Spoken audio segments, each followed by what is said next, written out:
Một lần có đệ tử hỏi Đức Phật: Thế Tôn, con thường thấy lỗi thiên hạ, con không chịu nổi sự giả dối và thấp kém nơi họ. Vậy con phải làm sao để sửa họ? Phật đáp: Khi con còn chưa sửa được chính mình, đừng mong thay đổi người khác. Khi mắt con đầy bụi, thế gian cũng mờ theo. Lau sáng mắt mình trước, rồi mới thấy thế gian rõ. Người nói đạo mà vẫn thích vạch lỗi người là người chưa hiểu đạo. Kẻ tụng kinh mà vẫn hay phán xét là người mới đọc chữ mà chưa thấm lời.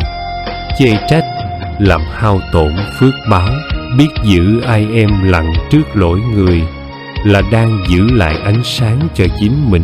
Khẩu nghiệp gieo ra từ miệng, và đời nhận lại quả báo. Đức Phật dạy, miệng là cửa ngõ của nghiệp. Một lời ác buông ra như mũi tên, không thể thu lại. Có người thích nói thẳng, nói góp ý, tự cho là thành thật, nhưng phần nhiều lời ấy chỉ để thỏa mãn sự phán xét trong lòng. Lời nói thiếu từ bi, dù đúng, vẫn là mũi dao cắt vào tim người khác. Đã là người tu cư sĩ hay tại gia, hãy học nói bằng trí tuệ, bằng lòng từ, và học ai em lặng khi cần. Người không giữ được lời nói khó, mà giữ được nghiệp lành. Người không biết dừng phê phán, thì chưa thể bước vào con đường giác ngộ. Thay vì chê người, hãy quán chiếu và phát nguyện sửa mình. Một người làm chưa đúng, có thể vì họ chưa đủ duyên lành ta thấy, thì ta hồi hướng cho họ. Ta không đồng tình, nhưng vẫn giữ lòng không oán trách. Mỗi lần ta chê trách là ta dồn ánh nhìn ra ngoài, và quên rằng tu thật sự không nằm ở sự hơn thua bên ngoài, mà ở chỗ hôm nay mình đã bớt bao nhiêu phần sân si trong lòng. Ta tu không phải để trở thành người cao hơn kẻ khác, mà là để trở thành phiên bản bình an nhất của chính mình. Sự an yên không nằm ở việc người khác đúng sai, mà ở tâm ta có còn chao đảo hay không. Từ hôm nay, nếu ai đó làm sai, hãy nhìn bằng đôi mắt quán chiếu. Nếu ai nói lời chưa đúng, hãy nghe bằng trái tim đã từng lầm lỗi. Nếu ai làm ta tổn thương, hãy ai em, rồi quỳ xuống hồi hướng. Nguyện người đó sớm hiểu ra, và nguyện mình đủ từ bi để không tái phạm. Trong đời có những nỗi nhớ không thể thốt thành lời, có những niềm thương chẳng thể chạm tới. Người đã khuất, thân xác tan vào hư không, nhưng linh hồn họ có thật sự rời xa. Khi màn đêm buông xuống, trong không gian tĩnh lặng, ký ức xưa hiện về. Từng hình bóng, từng tiếng nói, những lời chưa kịp trao, những tiếng gọi chưa kịp đáp. Có khi nào bạn tự hỏi, liệu những nỗi niềm sâu thẳm ấy có thể vượt qua ranh giới mong manh giữa hai cõi âm dương? Liệu người đã khuất có cảm nhận được rằng ta vẫn đang nhớ thương họ? Liệu những lời thì thầm trong đêm, những giọt lệ lặng thầm rơi xuống, có thể chạm tới được nơi họ đang ở? Đức Phật từng dạy, dù thân xác đã tan biến, nhưng tâm thức vẫn còn. Đó vẫn cảm nhận, vẫn giao cảm cùng người sống. Ngài chỉ ra 3 phương thức cảm ứng, 3 nhịp cầu vô hình, mà nếu người sống khởi tâm chân thành, cõi âm sẽ cảm nhận được, sẽ rơi lệ vì những thương nhớ chưa nguôi. Cách thứ nhất, đó là thông qua tâm linh và sự giao cảm. Khi người sống ôm giữ nỗi nhớ quá sâu nặng, tâm sẽ phát ra một nguồn năng lượng mãnh liệt. Năng lượng ấy giống như làn sóng vô hình, rung động và truyền tải cảm xúc từ cõi trần đến cõi âm. Không ít người, sau khi mất đi người thân, thường thấy bóng dáng họ trở về trong giấc mơ. Nghe tiếng gọi quen thuộc, thấy lại những cảnh tượng đã từng thân thuộc, hay cảm nhận như có ai đó lặng lẽ ngồi bên cạnh mình. Đó chính là linh hồn người đã khuất đang hồi đáp lại dòng cảm xúc mà họ nhận được từ người sống. Đức Phật từng nói, mọi sự trên đời đều do tâm tạo. Khi tâm ta còn gắn bó, còn lưu luyến quá sâu với người đã rời xa, ta vô tình phát ra một năng lượng vô hình, như một sợi dây kết nối giữa hai cõi. Người đã khuất, nếu còn vương vấn hay chưa siêu thoát, sẽ dễ dàng cảm nhận được sợi dây ấy. Có một câu chuyện về một người mẹ mất đi đứa con trai duy nhất trong một tai nạn. Đêm nào bà cũng ngồi trước bàn thờ, gọi tên con, khóc nấc nghẹn ngào. Một đêm, bà mơ thấy con trai trở về, đứng trước mặt mình, đôi mắt đẫm lệ. Cậu nói, mẹ ơi, con không thể siêu thoát, vì mẹ cứ mãi khóc thương, khiến lòng con chẳng thể thanh thản mà rời đi. Tỉnh giấc, bà chợt hiểu rằng chính nỗi đau của mình đang níu giữ linh hồn đứa con. Từ đó, bà quyết định chuyển hóa niềm thương ấy thành sự bình an, dâng lời nguyện cầu cho con sớm được siêu thoát. Trong Phật giáo, đây chính là sự giao cảm, một loại năng lượng vô hình kết nối hai cõi.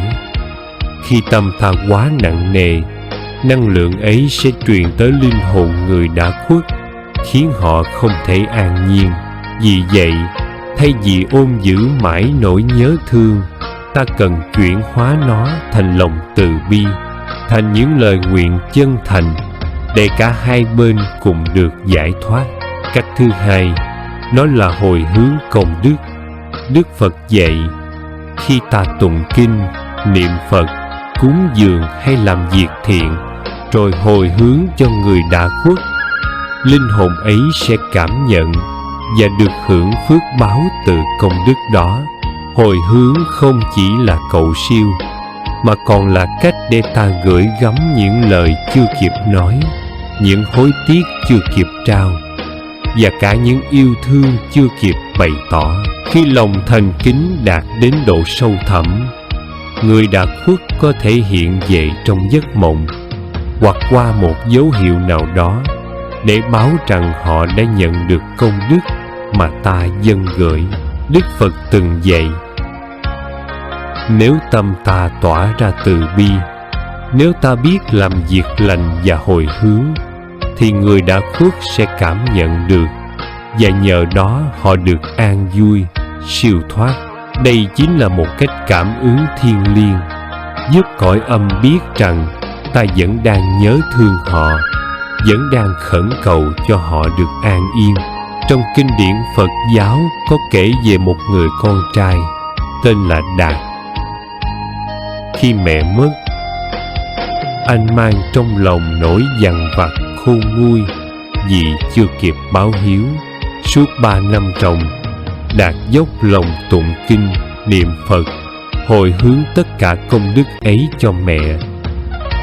Rồi một đêm, anh mơ thấy mẹ hiện về, khoác áo trắng tinh khiết, gương mặt rạng rỡ hiền hòa. Bà mỉm cười nói rằng đã nhận được những công đức từ tấm lòng của con trai, và nhờ đó bà đã được tái sinh vào cõi lành. Qua câu chuyện ấy, ta thấy rằng hồi hướng công đức không chỉ là cách để bày tỏ lòng thương nhớ, mà còn là con đường chuyển hóa nghiệp lực, giúp linh hồn người đã khuất sớm được siêu thoát. Mỗi khi ta tụng kinh, niệm Phật hay làm việc lành với tâm thành kính, ta đang gửi đi những nguồn năng lượng trong lành, để người đã rời xa cảm nhận được sự thanh thản, an yên. Khi ta nhớ họ, liệu người đã khuất sẽ đau lòng hay thanh thản? Đức Phật dạy rằng, thay vì mãi ôm giữ nỗi nhớ thương, ta hãy chuyển hóa nó thành lòng từ bi, thành những lời nguyện chân thành. Bởi lẽ, khi ta biết sống trong an yên, người đã khuất cũng sẽ cảm nhận được sự an lạc ấy từ nơi cõi trần. Khi ta làm việc thiện, hồi hướng công đức, họ sẽ được hưởng phước lành từ chính tình thương ta gửi trao. Và khi ta khởi lên những lời nguyện lành, những thông điệp xuất phát từ trái tim, linh hồn họ sẽ cảm nhận, sẽ an lòng để tiếp tục hành trình nơi cõi vô hình. Vậy nên, hãy khép mắt lại, thở thật sâu và gửi đi một niệm lành. Hãy tin rằng người mình thương, dù đã rời xa cõi đời, vẫn đang lắng nghe, vẫn đang cảm nhận. Khoảng cách giữa ta và họ chỉ là một niệm từ bi, một niệm thiện lành. Khi ta cứ mãi đắm chìm trong khổ đau, người đã khuất cũng không thể yên lòng. Vậy nên, thay vì giam mình trong nỗi nhớ, hãy chuyển hóa nó thành việc lành, thành những lời nguyện, thành công đức hồi hướng. Có những người, sau khi mất đi người thân, chẳng còn thiết tha sống, chỉ biết ôm mãi hình bóng đã khuất trong tim. Họ không hay rằng chính nỗi đau ấy đang níu giữ linh hồn người ra đi, khiến họ chẳng thể siêu thoát. Trong một buổi giảng pháp, Đức Phật từng kể về một người đàn ông mất đi người vợ yêu dấu. Mỗi đêm, ông ngồi bên giường, ngước nhìn di ảnh vợ và khóc nức nở. Ông đau đớn đến mức không ăn, không ngủ, suốt ngày chỉ biết ngồi đó gọi tên vợ. Một đêm, ông mơ thấy vợ hiện dậy. Bà dịu dàng nói: "Anh đừng đau khổ nữa, hãy để em được ra đi. Xin chuyển những giọt nước mắt này thành lời nguyện lành, thành những hạt giống thiện lành gieo vào đời." Tỉnh giấc, người đàn ông bắt đầu chuyên tâm tụng kinh, niệm Phật, cúng dường và hồi hướng hết mọi công đức cho vợ. Tháng ngày trôi qua, ông không còn thấy vợ xuất hiện trong giấc mơ nữa. Lòng ông an nhiên, và ông biết rằng vợ mình đã siêu thoát. Khi nhớ người đã khuất, thay vì ôm mãi nỗi đau, hãy thắp một nén hương, ngồi thật tĩnh và gửi đi một niệm lành. Hãy nói với họ rằng ta mong họ an nhiên, mong họ thanh thản, mong họ siêu thoát mọi nỗi niềm trần thế. Tin rằng những lời nguyện lành ấy sẽ lan tỏa đến cõi âm, làm dịu mát linh hồn người đã khuất và đem lại bình an cho chính tâm ta. Trong cõi ta bà vội vã này, thời gian trôi rất nhanh, ngày qua tháng, năm dần trở thành một đời. Người ta hối hả lo toan, mãi miết vuông vén tới phút cuối mới giật mình. Còn bao điều chưa làm, còn bao nỗi nhớ chưa kịp gửi trao. Tử thần lặng lẽ gọi, ai oán hối thì đã muộn. Nhiều người ra đi trong núi tiếc, để lại nghiệp dắt lôi sáo nẻo luân hồi. Chỉ vì lúc sống họ xem nhẹ, không biết quay lại sửa mình. Tu là một cách sống, sống sao cho lòng không phải hổ thẹn, để khi đêm về mắt không rơi lệ vì ân hận. Một người tu tại gia là người biết giữ thân, giữ khẩu, giữ ý, không làm điều ác, siêng làm điều lành, giữ tâm trong sáng như lời Phật dạy. Không cần tụng kinh suốt ngày, không bắt buộc phải cạo tóc hay mặc áo tu sĩ. Chỉ cần hiểu rằng mỗi lời nói đều gieo nghiệp, mỗi hành động đều in dấu trong nhân quả. Biết rằng mỗi niệm hướng về điều lành đều có sức hóa giải vô lượng kiếp mê mờ.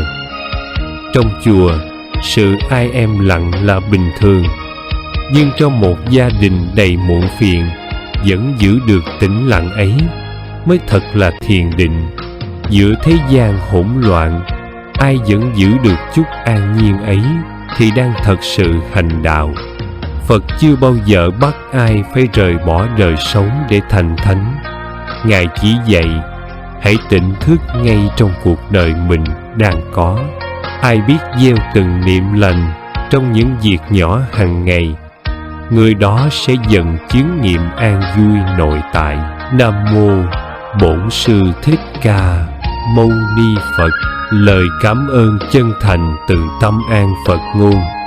Chúng tôi xin gửi lời tri ân sâu sắc đến quý vị đã dành thời gian quý báu để theo dõi và ủng hộ kênh Tâm An Phật Ngôn. Sự quan tâm và đồng hành của quý vị chính là nguồn động viên to lớn, giúp chúng tôi không ngừng nỗ lực mang đến những bài giảng Phật Pháp đầy ý nghĩa, góp phần nâng cao đời sống theo lời dạy của Phật. Sự quan tâm và đồng hành của quý vị chính là nguồn động viên to lớn, giúp chúng tôi không ngừng nỗ lực mang đến những bài giảng Phật Pháp đầy ý nghĩa, góp phần nâng cao đời sống theo lời dạy của Phật. Để không bỏ lỡ những video mới nhất, xin quý vị vui lòng đăng ký kênh và nhấn chuông thông báo. Điều này sẽ giúp quý vị dễ dàng cập nhật những nội dung hữu ích về giáo lý nhà Phật, những bài học sâu sắc về cuộc sống, giúp tâm an, trí sáng và lòng từ bi ngày càng rộng mở.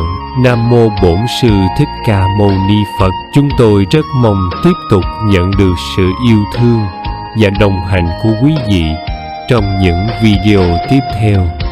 Một lần nữa xin chân thành cảm ơn và kính chúc quý vị luôn an vui, bình an và vạn sự như ý.